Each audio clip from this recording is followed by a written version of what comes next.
আপনি কি কখনো মনে করেছেন যে কোনো ভয়ঙ্কর ঘটনা বারবার ফিরে আসে?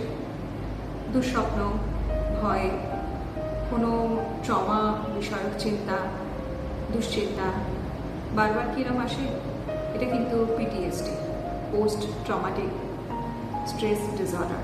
এই রোগের লক্ষণগুলো হলো ফ্ল্যাশব্যাক, দুঃস্বপ্ন, অতিরিক্ত চিন্তা, রাগ, হতাশা এবং বারবার যে ভয়ের ব্যাপার চিন্তা ছিল সেটা বারবার ফিরে আসা। এইগুলো যদি হয় অবশ্যইভাবে আপনারা সচেতন থাকবেন এবং কাউন্সেলিং থেরাপির মাধ্যমে সুস্থ হবেন।